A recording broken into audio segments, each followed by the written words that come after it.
ISIS mixes inspiration with clandestine cells as its territory shrinks. EU internet surveillance is criticized as both porous and unaccountable. OurMine again tries marketing by hacking.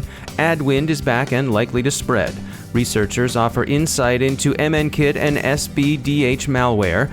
In ransomware, Zepto succeeds Locky and Satana follows Petya's footsteps. ThinkPwn appears as a proof of concept, but not yet in the wild. And we've got updates on U.S. election hacks and email handling investigations.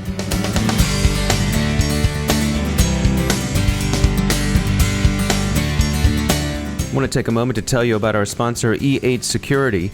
To handle the unknown threats, you need the right analytics to see them coming. Consider the insider threat, and remember that an insider threat isn't necessarily a malicious actor. Sometimes it's a well-intentioned person who's careless, compromised, or just poorly trained.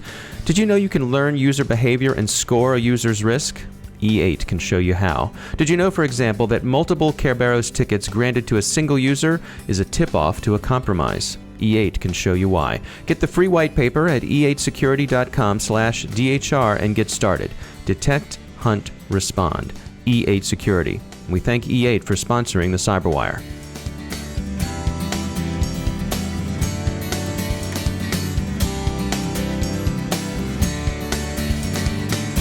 I'm Dave Bittner in Baltimore with your CyberWire summary for Tuesday, July 5th, 2016. A wave of ISIS-connected terror attacks over the past weekend suggests that the caliphate has evolved a mix of inspiration and directed operation of organized clandestine cells. The attacks, which ranged over the past week from Turkey through Israel, across the subcontinent and into Malaysia, appear to represent the long-foreseen shift to out-of-area operations as ISIS-controlled territory shrinks. Cells, while potentially deadlier, are easier in principle to disrupt than are the self-organized attacks of inspired lone wolves. Authorities worldwide look to the internet for ways of countering both sorts of threat. The European Union's surveillance of the internet, with Europol's Internet Referral Unit, IRU, in the lead, is attracting criticism from digital rights group Access Now. The IRU has proceeded largely by requesting that dangerous, potentially illicit content be taken down. Access Now calls this approach haphazard, alarming, tone-deaf, and entirely counterproductive. If there's illegal content online, Access Now argues, it should be dealt with through a duly obtained court order directing its removal. The IRU defends its practices on the grounds of their success, and notes that the material it's worked to remove includes, in a list Ars Technica provides, quote, violent extremist propaganda videos, pictures of beheadings, bomb-making instructions, and speeches calling for racial or religious violence, end quote.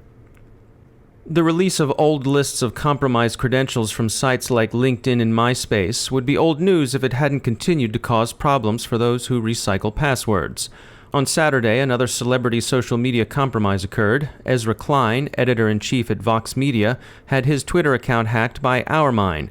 OurMine, you will recall, is a group that represents itself as a legitimate white-hat security scanning business. They proceeded by taking over accounts to show, as they would put it, security issues, and then offering to scan an enterprise's social media presence for $5,000.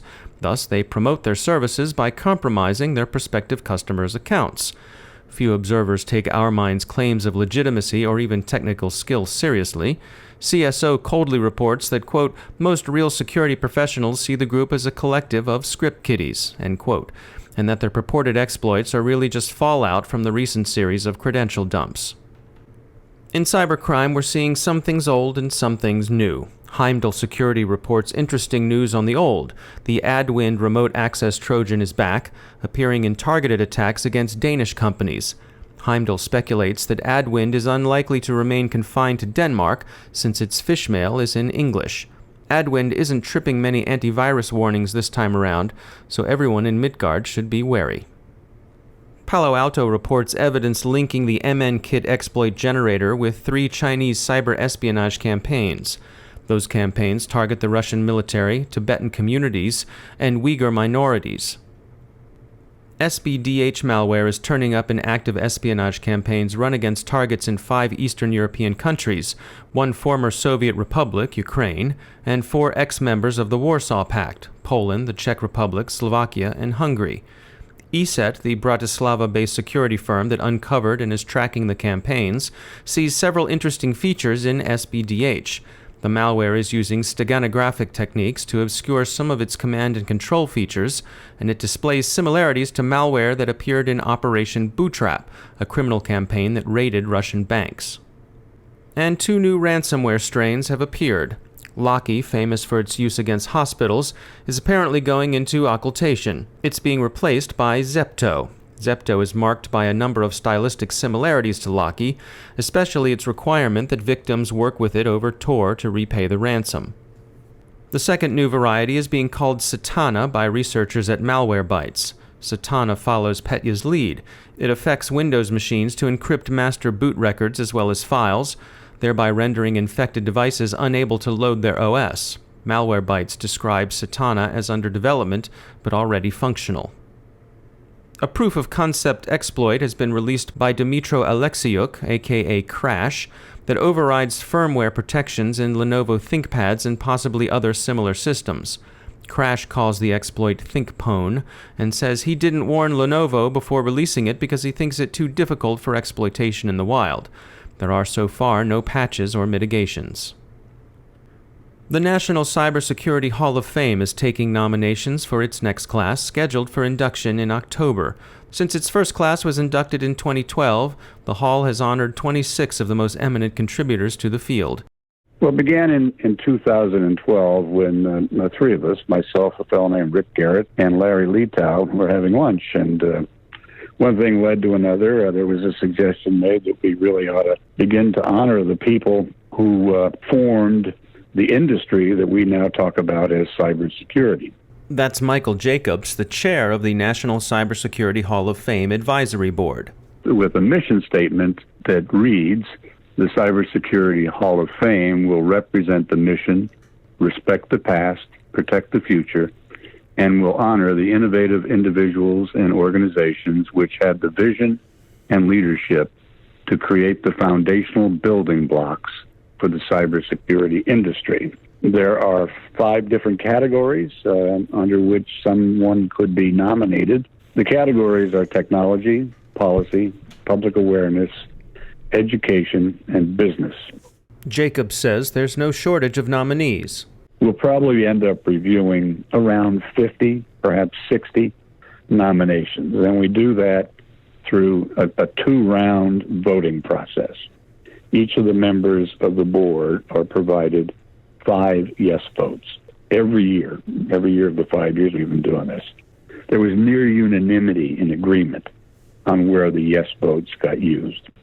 There are 11 members of the Board of Advisors. They're drawn from industry, academia, and government. There are a number of household names, like Rivest, Shamir, and Edelman, and Whitfield Diffie, and Marty Hellman.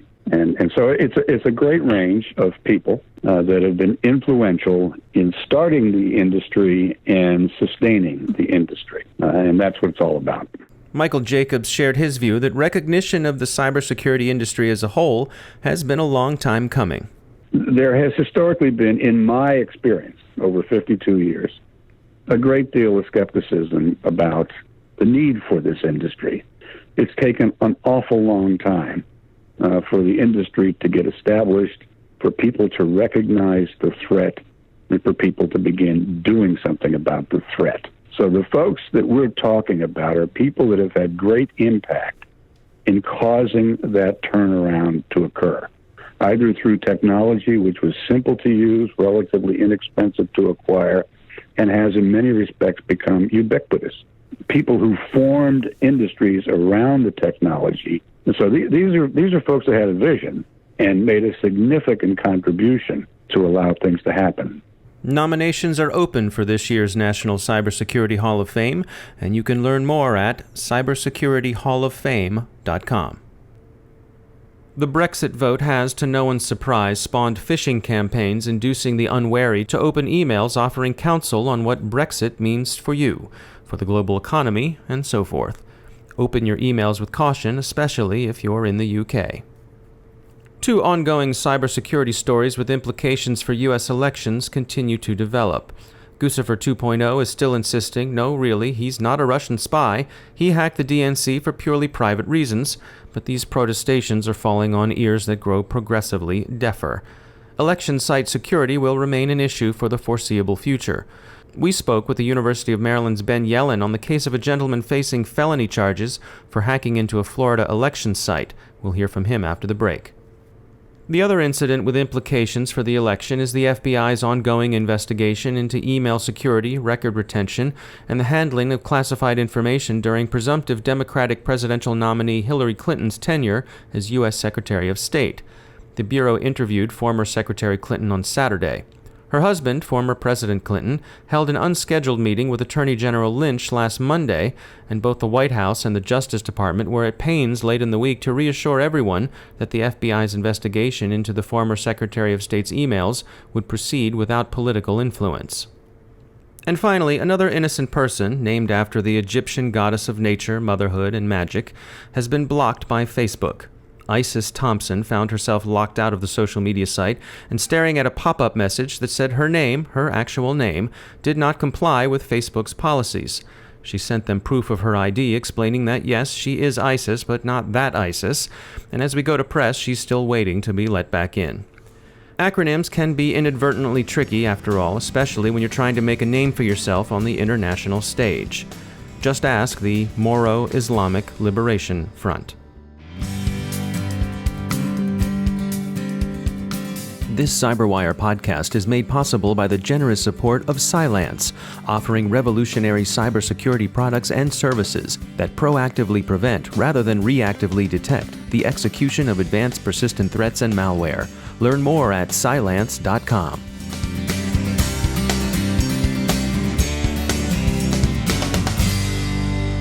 I'm joined once again by Ben Yelin. He's a senior law and policy analyst at the University of Maryland Center for Health and Homeland Security, one of our academic and research partners. Ben, there was an article recently in Ars Technica about a Florida man who was trying to demonstrate the insecurity of a Florida election site, and he sort of decided to take matters into his own hands.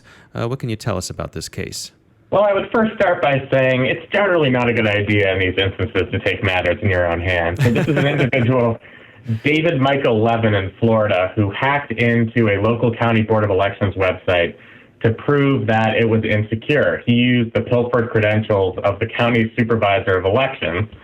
Now, granted, we all are very concerned about the integrity of elections data, especially considering what happened in Florida in 2000. I think we're very sensitive to that. But this person, Mr. Levin, not only hacked into the account, but did it on video. And actually, that video was used as evidence against him. And that has led to a criminal hacking charge. So even though the point that he was trying to make, that the integrity of the elections data was at risk, is a good one, he certainly was ill-advised in trying to break in himself, and especially ill-advised in putting it on video on the internet. So from his point of view, it was all about good intentions, but he just went about it the wrong way. What would be the proper way to handle this? If you think there's a security flaw in something like this, what's the best way to go about it? Generally, you should not try to use the pilfered credentials of anyone. If you really do think that there's a problem, you can certainly raise it to the media. I think that would be the best way to raise your concerns without actually hacking into any system yourself. And, in this case, it is a public official, so you have the right to contact the public official to express your concerns. And again, the concerns are certainly warranted. I just think that there's a significant risk in hacking into the device, and that will risk you a felony charge. And again, even though the purpose of it might have been noble, it's just not worth it to face a felony hacking charge. That can garner significant criminal penalties. All right, Ben Yelin, thanks for joining us. And that's the CyberWire. For links to all of today's stories, along with interviews, our glossary, and more, visit thecyberwire.com. Thanks to all of our sponsors who make the CyberWire possible. We hope you'll check them out, and we also hope you'll tell your friends about our show and help spread the word. The CyberWire podcast is produced by Pratt Street Media. The editor is John Petrick, our social media editor is Jennifer Iben, and our technical editor is Chris Russell. Our executive editor, in his snazzy suit, is Peter Kilpie. I'm Dave Bittner. Thanks for listening.